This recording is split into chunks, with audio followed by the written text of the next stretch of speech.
The Mariners have won their sixth straight game, taking on the San Diego Padres 2-0, with some stellar performances from key guys like Julio Rodriguez and Logan Gilbert. Welcome back to the Hit It Here podcast, episode 20. If you're listening on Spotify, we greatly appreciate you. And if you're watching and listening on YouTube, subscribe. What are you doing? And like the video. You know the deal. But it's episode 20. It's a big deal. We're recording this on the anniversary of the Mariner Mojo channel. Thank you so much. But another thing that I'm very thankful for, Logan Gilbert. We all know what he did last night. 7 innings, 1 hit, 12 Ks, almost went for a baker's dozen, but could not get the job done. Joe, how are you feeling after last night's game? First of all, how are you?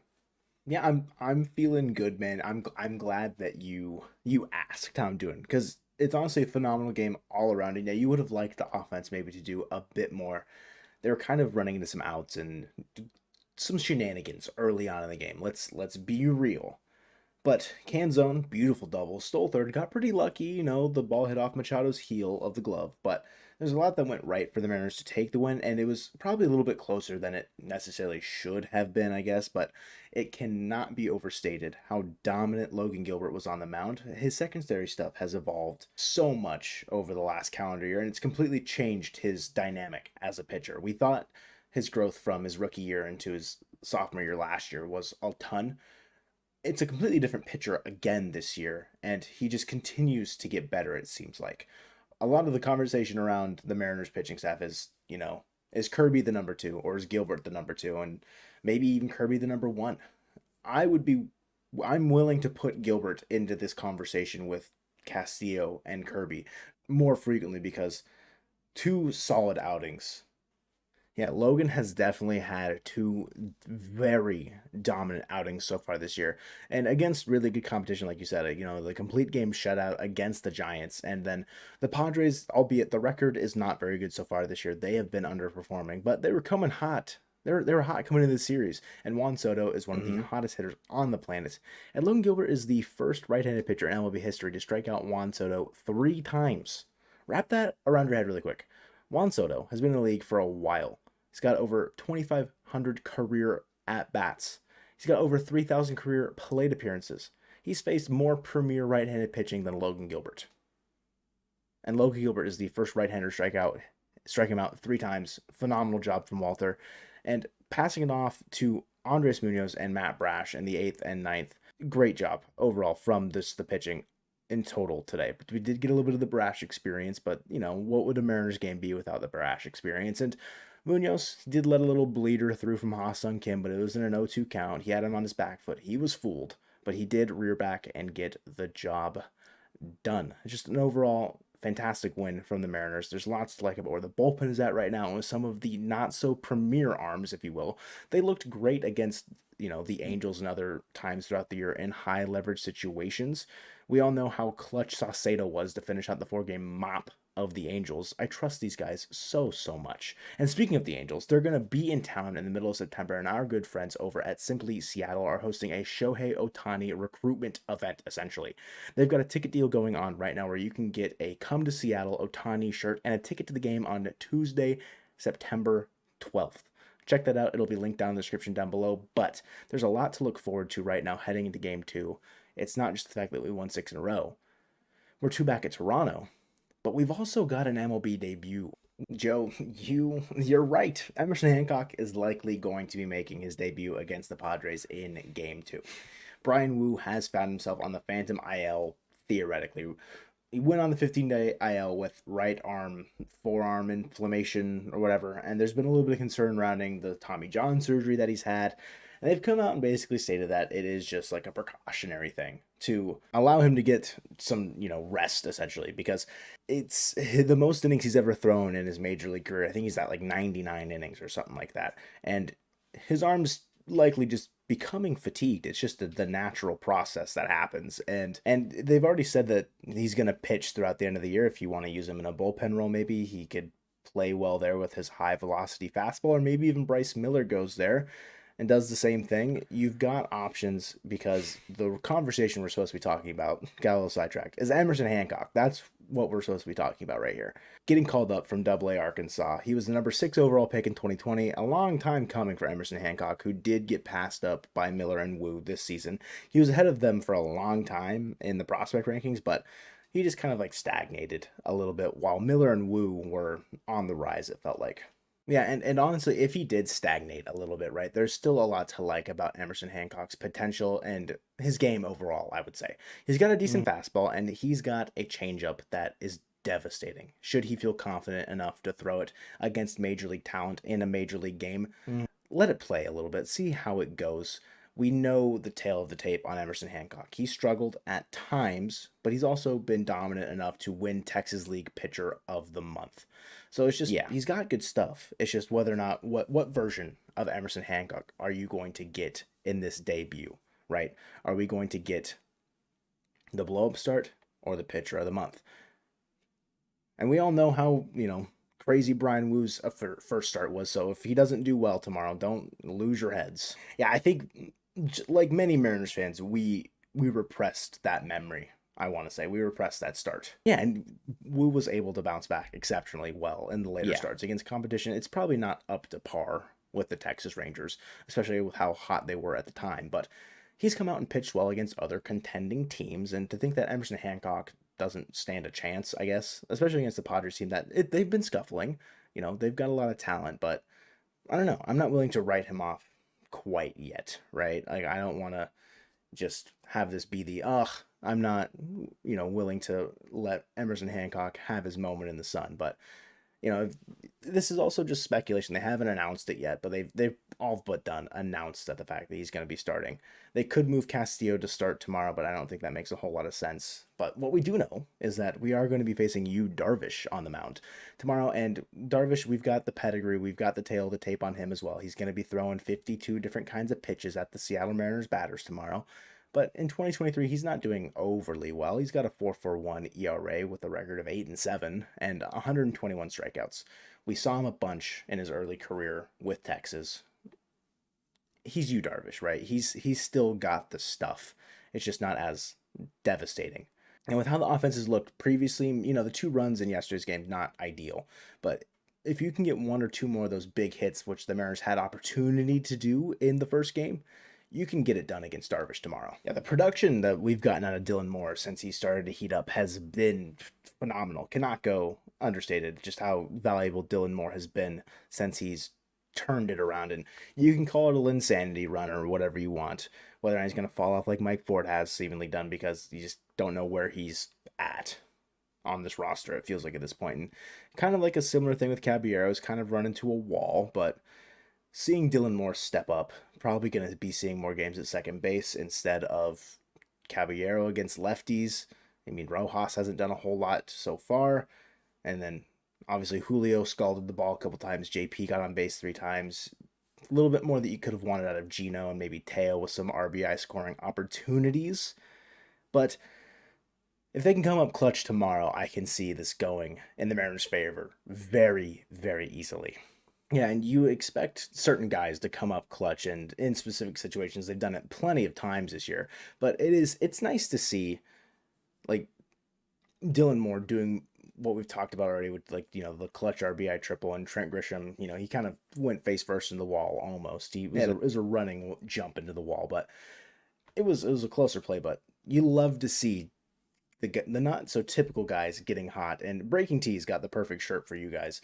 You love to see it, shirts from Breaking Tea, breakingtea.com/Mariner Mojo. Check them out.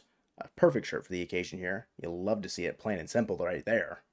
And the thing that I loved seeing the most was honestly Julio's shenanigans with robbing Fernando Tatis Jr.'s home run. I was probably just about as dumbfounded as Dave Sims was on the call. It was just like, it almost felt staged to a certain degree, where he was just kind of walking, being all swaggy with it. And I don't know if it was Trent Grisham, would Julio have done that? Yeah. I don't think so, right? I think it's just because it's Tatis, the star power involved, mano y mano kind of a situation. And Julio gets Tatis as he takes one back, and the reveal was just so organic and so much fun, just seeing it on the broadcast. And obviously we made the short about it, and it was just a lot of fun to put together. And he's gonna be winning many, many Oscars, gonna be nominated. Mariners Twitter has decided he is sweeping the awards show, and no better acting job in the MLB done by Julio. Well, except for maybe like the umpires the majority of the time. But if you're one of those Yeah. people that are on Twitter that are mad about Julio's antics, and I know no Mariners fan probably is, but please just have a little bit more fun if you are. It's a little bit of banter back and forth between two of the biggest stars in the MLB. Just let him have a little fun. And if Tatis had tied the game in the ninth inning, thank goodness he didn't, but if he had gotten a 2-run jack off Munoz, I'm sure rounding second base, he would have pointed directly at Julio, blew him a kiss, or winked at him, anything to say that he got him back. Without a doubt in my mind. And a little bit of banter can be good and fun for the MLB. It Yeah. brings excitement. Sometimes, tempers can flare and bigger situations can erupt, like Jose Ramirez and Tim Anderson, getting the 1-2 buckle my shoe, getting knocked on his ass. But there was never going to be a situation like that with Julio and Tatis because it felt like it was in good fun. Can I say something really quick? I guess not even say something. This is a question. Would you have traded Shohei Ohtani if you're Artie Moreno? Like, be honest with yourself. I can confidently say no, that I probably would not have traded Shohei Ohtani. You want to assume the best in the acquisitions that you're getting at the deadline. Giolito, proven guy ish with the White Sox. Crone and Grichuk, yeah, they're like bargain bin diving. And you like what you've seen out of Lopez so far, also from that Giolito deal. So losing 7 straight, I think they snapped the streak tonight against the Giants. Losing 7 straight out of the deadline looks bad, right? But I'm trying to put myself into the mindset of an owner, but also like thinking about it in terms of like other sports. Like, would I trade LeBron James at his peak if I'm Dan Gilbert on the Cavs before he went to Miami? Like, there's rumors that he might not resign. I don't think I do. I get that the Cavs are more competitive than the Angels, and basketball's a bit more of like a individual sport. It can be, but Otani, like, yeah, the value you can recoup from trying to trade Otani could set your franchise up for the next decade, whereas now they're probably screwed because their farm system is going to be at the bottom of the league forever. And you might not sign Otani, re-sign him, right? But you don't want to be the guy that trades the best player on the planet. You don't want to be that guy. Hmm. I guess. Yeah, we already touched on it a little bit before, I guess, but what do you think like Hancock's leash will be? Like, what do you expect Scott to do with Hancock should he start today? Assuming that he starts? Yeah. Okay. With the bullpen's going to be exceptionally rested because, Monday off, Thursday off, only Brash and Munoz going in game 1. The leash should be very short, I think is how the phrasing should work there. If Hancock gets into trouble, gets into hot water, get him out right away because you don't want another blow up start like Wu had against Texas. And you don't want the guys coming in to make their debuts like scared against these MLB teams, right? And guys are just going to be scared to make their debut with us if that should continue, right? That trend. Exactly. You've got reliable arms in your pen that can eat more than 1 inning if you need it to, or have it be just like this, situational thing, like if Gabe Spire wants to come in against the lefty and do some shenanigans like that with your pen because you've got every single one at your disposal in this second game, except for maybe Munoz. I feel like Brash and Munoz, they could go if you absolutely needed them to, but you might not need them to. And if Hancock seemingly got it, let him ride. Let him go 5, 6 innings because we saw random success from Easton McGee against the Toronto Blue Jays.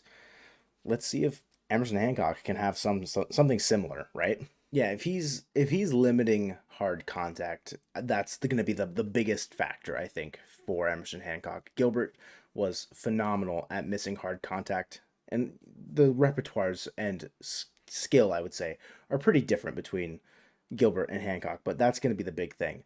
Were you hoping in any way that there would be a 6-man rotation? I guess it's been teased like all year basically and talked about, but with Ray getting injured and Marco getting injured, the young arms like Miller and Wu kind of being thrown into the fold. Were you wanting a 6-man rotation with Hancock at the end of the season? Kind of what we all kind of I think figured might happen should we get there.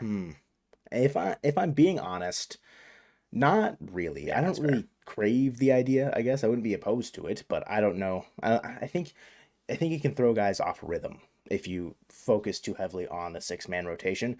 They're the guys in the rotation, Castillo, Kirby, Gilbert, that you want out there every fifth day, and they want to be out there every fifth day to give their team the best chance to win the game. You're in the playoff hunt. You are 2 games away from Toronto, only like 3.5 away from Houston. You want your guys that are going to go out there and give you the best chance to win as often as you can. The Mariners, we're doing a lot of that lately. We are winning a bunch. Part of the problem, though, is that the teams in front of us are also still winning. Texas, they're 8-0 after the deadline and will not stop winning. They're beating up lesser opponents. You know, they faced the White Sox and then the Marlins, who had been kind of scuffling, and now they're facing the A's. So it's not, I guess, I don't want to say that we're playing harder opponents, but that's probably what I'm going to be saying. And you know, they were getting a little battered up there with Houston kind of getting close to them. Houston's playing real good ball. It just feels like that meme that's going around on Mariners Twitter of like the objects in mirror closer than they appear, and it's the Mariner Moose on the ATV. That feels very real within, I feel like, just the Mariners fandom in general. And we could be even closer if Kyle Tucker didn't hit a clutch grand slam off Felix Bautista, of all people. So, you know, 2 back at Toronto, 3.5 back. I think it would have been 3 over Houston if they would have lost. I'm not sure. No, I think it would have been 2.5 back because they're 3.5 right now. We're 61-52 and they're 65-49. So that's 3.5 that they're ahead of us. So they would have lost. It would have only been 2.5, and they would have only been a half game up on the Blue Jays, I think. So the Astros, they've been good. 7-3 in their last 10, but you know, had they been 6-4 in their last 10 if Kyle Tucker wasn't a godsend, the outlook for the wild card for the Mariners, I think, would be a little bit different.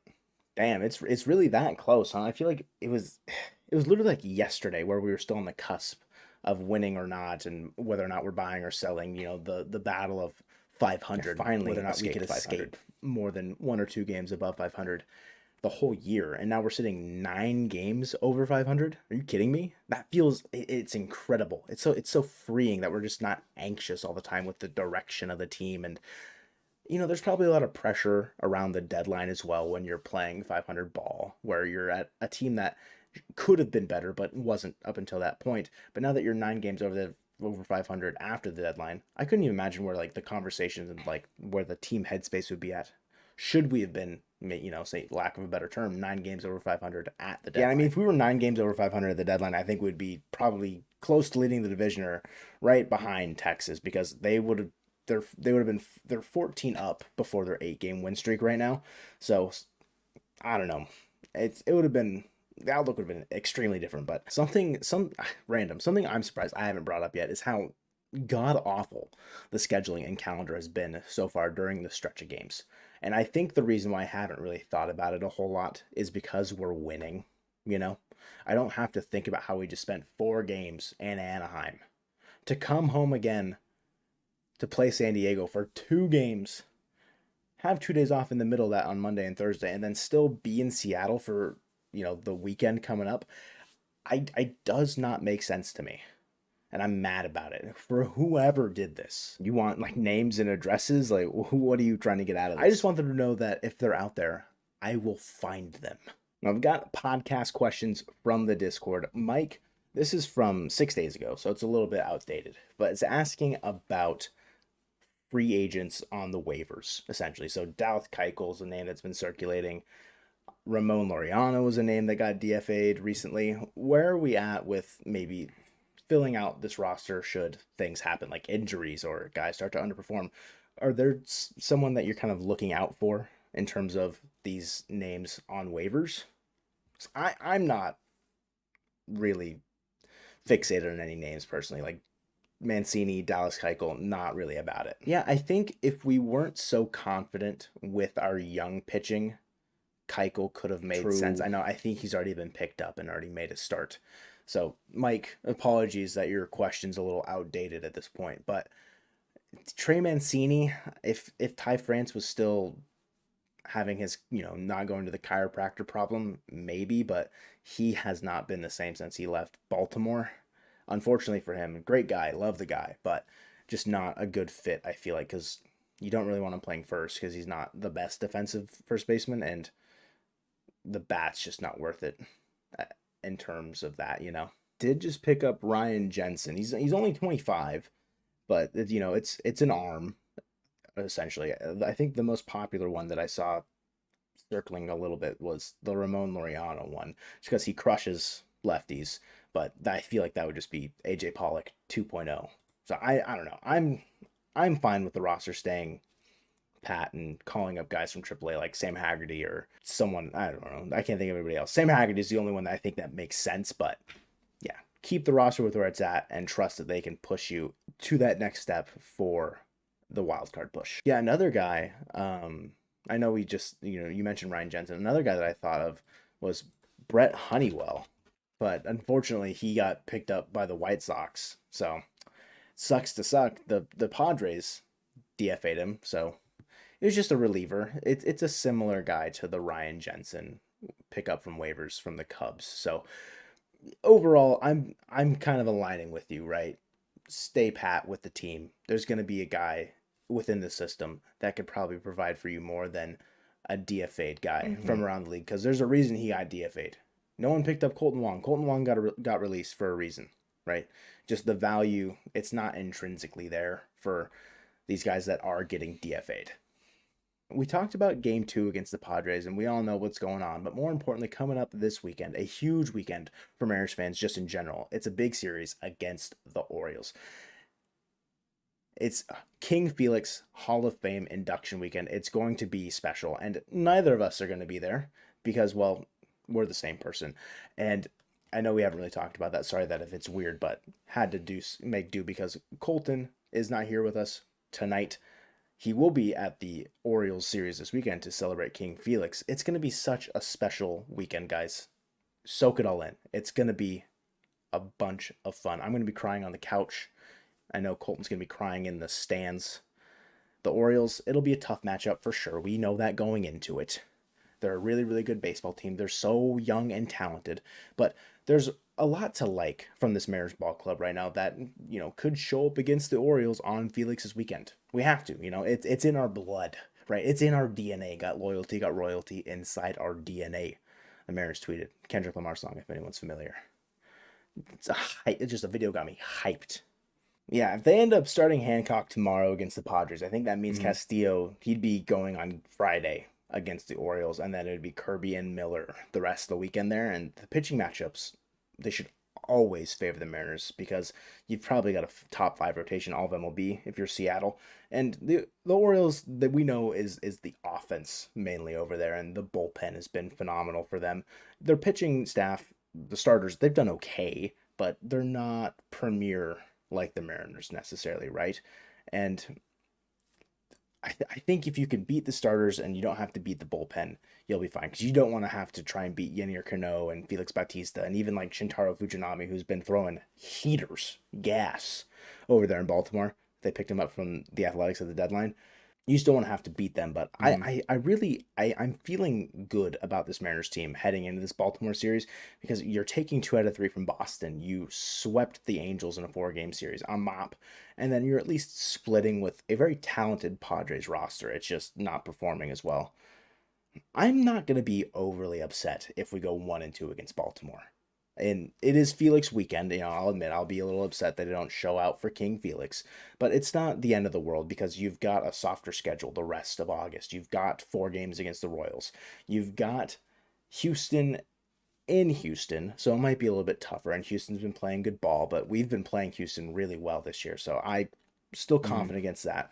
And you've got more games against the White Sox, the Royals, and Athletics through the rest of the month of August. And I know we've talked about it a bunch. The August schedule is the time to capitalize. It's pivotal that we continue to stay hot through this month for the wild card hunt. And I've never felt more confident with how the Mariners are playing than right now for us to finish out this month strong and keep within 1 to 2 games of the wild card heading to September, if not past Toronto, and jump into that 3rd wild card spot. Maybe even leapfrog Houston if we play them really well there.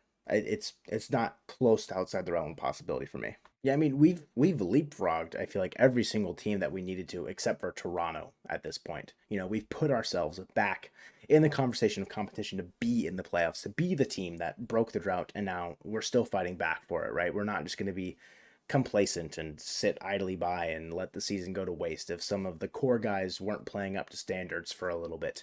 They've figured it out for the most part, it seems like. They've turned the corner and they're all playing just more cohesively as a unit. The vibes are there. Good vibes only. And it's just overall, it's good baseball from the Seattle Mariners, and it's a great way to showcase to Shohei Ohtani that, maybe you should sign here this offseason. So I've got a video on the screen right now detailing how Shohei Ohtani might be a perfect fit for the Mariners, but also how the Mariners might be a perfect fit for Shohei Ohtani. Again, thank you guys for watching this one, listening to the 20th episode of the Hit It Here podcast. I apologize if it was weird since it's just me. Colton, hopefully you had a great vacation, and I'll see you guys later. Go Mariners.